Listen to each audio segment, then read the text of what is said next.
So fruit does have sugar, natural sugar, but we're not concerned about the amount. When you're eating the 2 recommended servings of fruit per day, you're not getting excess sugar. You're also getting the natural sugar along with fiber, antioxidants, vitamins, and minerals. Welcome to Baptist Health Talk, a podcast on all things healthcare, powered by Baptist Health South Florida, your trusted source for healthcare prevention and wellness. Hi, everyone. I'm your host, Johanna Gomez. Welcome back to a new episode of Baptist Health Talk, where we answer your most searched questions on trending topics.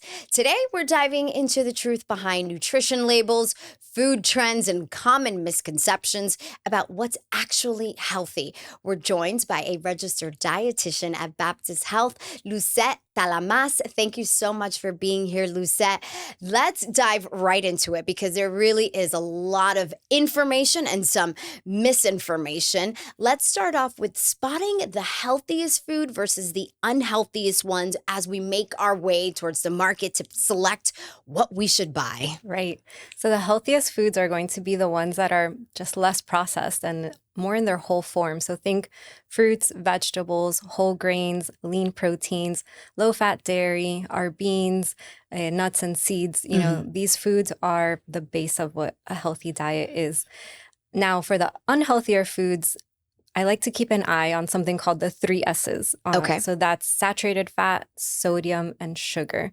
So if foods are high in those 3 S's, then they're probably, not as healthful. Yeah.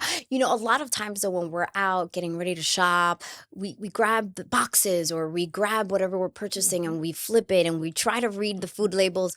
It is confusing. Okay. And as much as we learn a little bit more, we see there's a lot of information and a lot of misconception. So what should we be looking out for when we flip those boxes and we start reading these labels to see what we're purchasing? So first of all, nutrition facts labels can be confusing. Yeah, they are. It's a universal feeling. So. I think they do it on purpose sometimes to see just how good we're at but it. It's like a skill. So the more you get comfortable, and the more you practice reading it, then, you get more used to it. So when you flip over the package, which is a great skill and habit to do at the grocery store before we purchase items and bring them home, we want to look all the way on the right side of the nutrition facts label. There's a % daily value.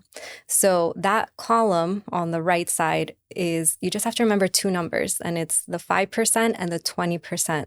Okay. So it applies to that whole column. And if the nutrient is around 5%, it's low. And if it's around 20%, it's high. So if you're wondering if something's high in saturated fat, it's going to be around 20%. Okay. So we want to have 20 is what you're saying.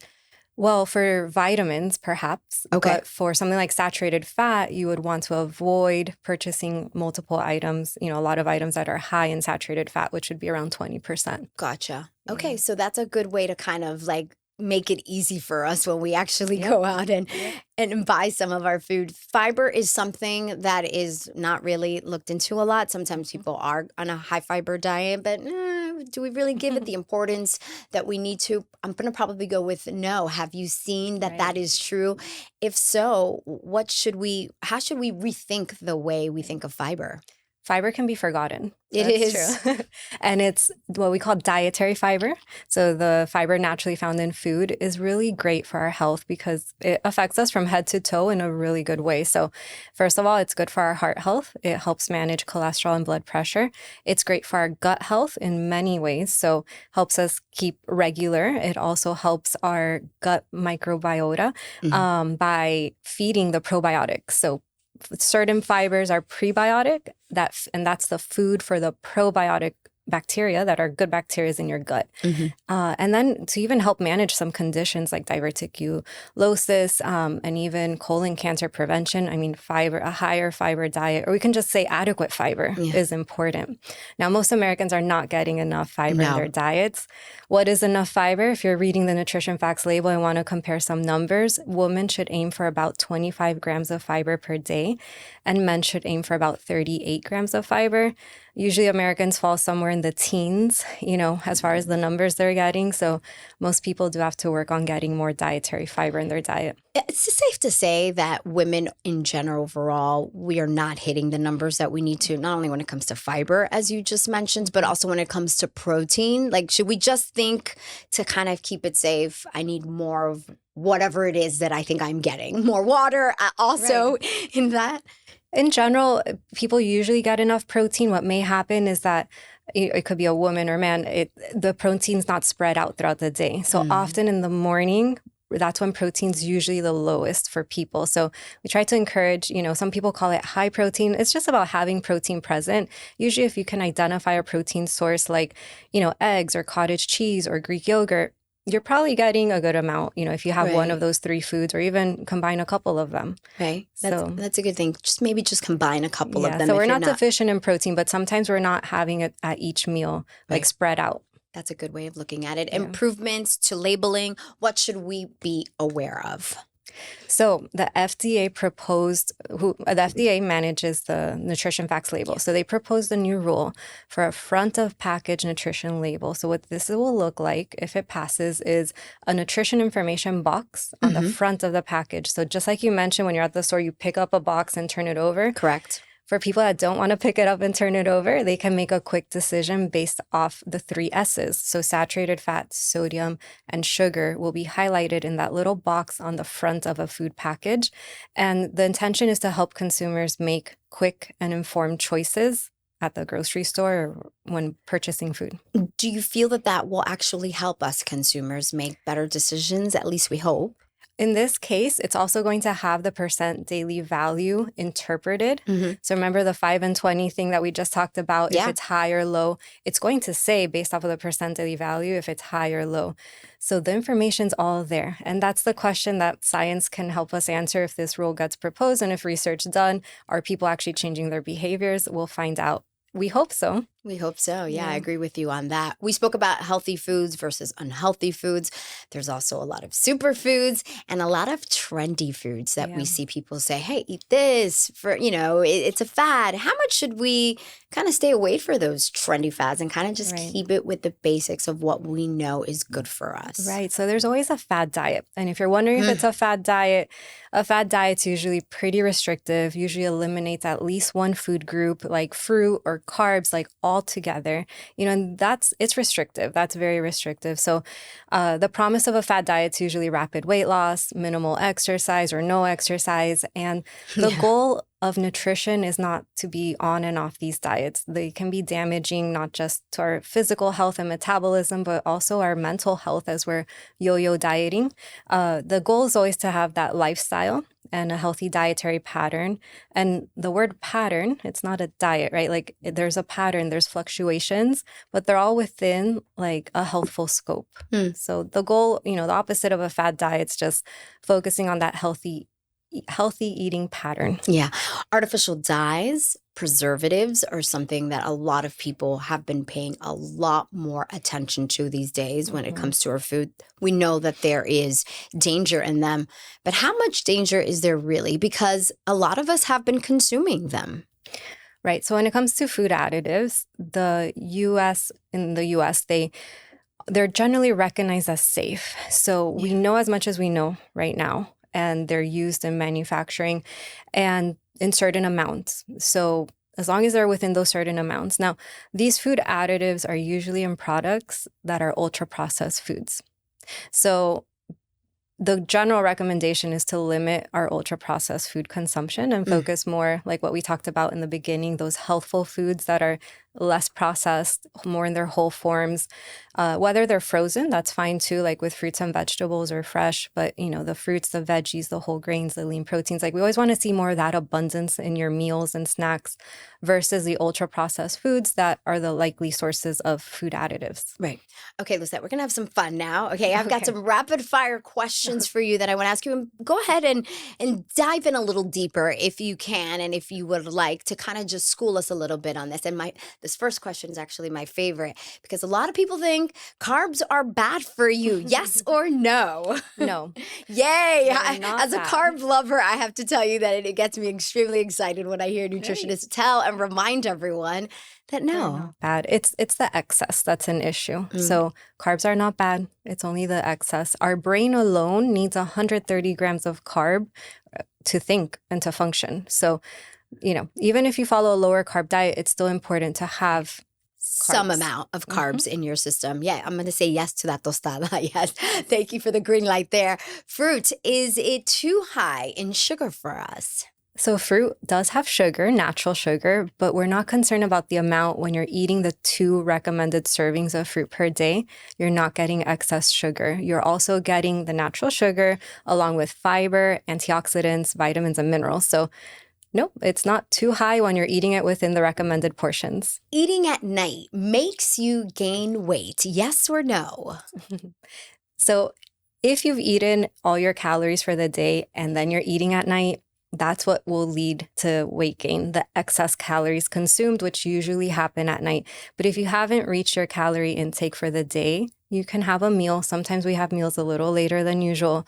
In general, it is, for metabolic health and maybe for other conditions like reflux, it is recommended to have your last meal 3 hours before bedtime, but not because of the weight gain concern. Again, if you're within your calorie limits, you shouldn't be gaining weight. If someone does not like vegetables, can they just take vitamin supplements and they'll be okay? Simple answer, no. So the supplements don't have the fiber, and we just talked about all the wonderful benefits of fiber from our vegetables. So you still got to find a way to eat those vegetables. All right, and my final rapid fire question. Do you need to detox with a juice cleanse, or is there any other way that you can go about it another way? Right. So no, simple answer. No, you don't need to detox with a juice cleanse. Detoxing, our body has a natural detoxification system that when you're eating the healthful foods, we're supporting that natural detox system and our body's doing its job. So when it comes to cleanses, they can be more of a fad diet. There's some concerns about only having juice cleanses, sometimes even for a few days. So it's actually more on the concerning side if people are following the juice cleanse. So the best thing is to just eat that healthful eating pattern and let your body do its own detoxing. Yeah, I agree with you on that. If you would say there's one key change that could improve our overall health, what would it be? This one's a hard one. I have 2 things. Okay, go for it. Yeah, I'd love to hear them. So the first one would be just smaller portions in general, like portion size. And then the second one would be just less processed foods overall, trying to find, the more whole, the more natural form of foods. Those would be just 2 overarching main goals. Right. Okay. Those are good ones to keep in mind.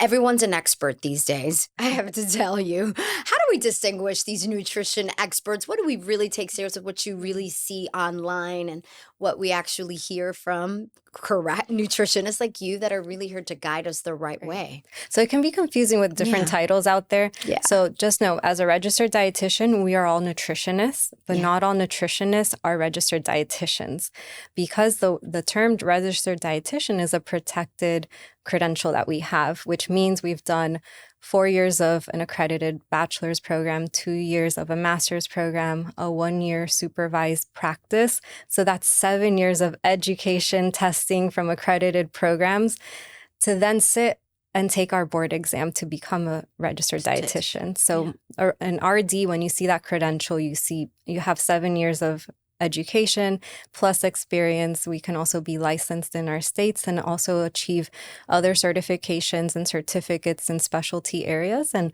of course, we have to continue our education to maintain the credentials. So And how about when we hear health coach?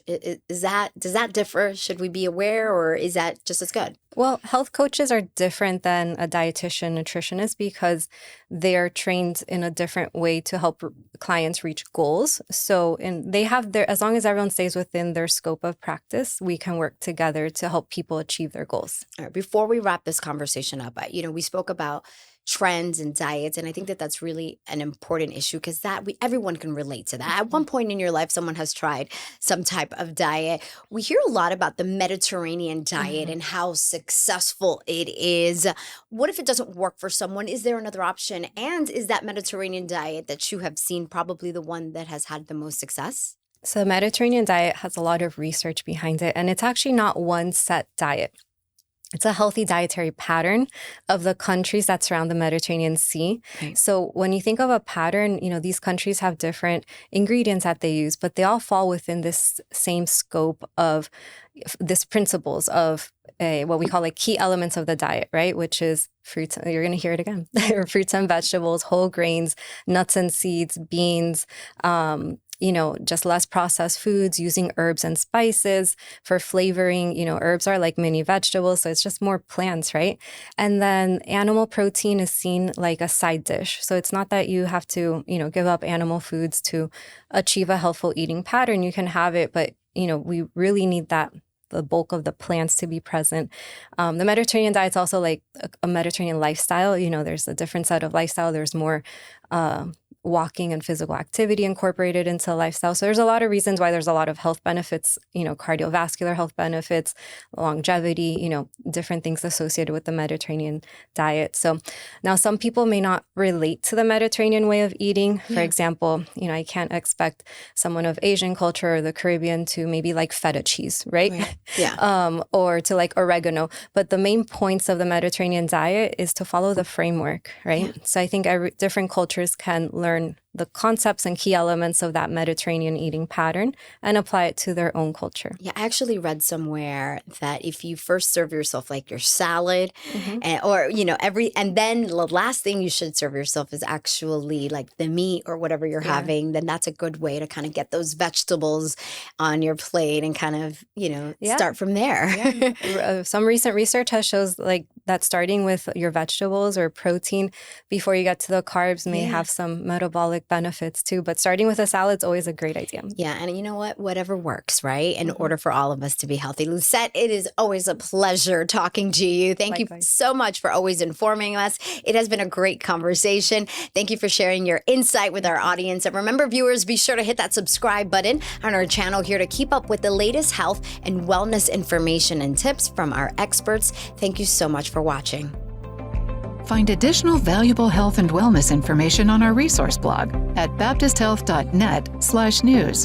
And be sure to interact with us on our social media channels for live and upcoming events. Baptist Health Talk is brought to you by Baptist Health, the warmer side of care.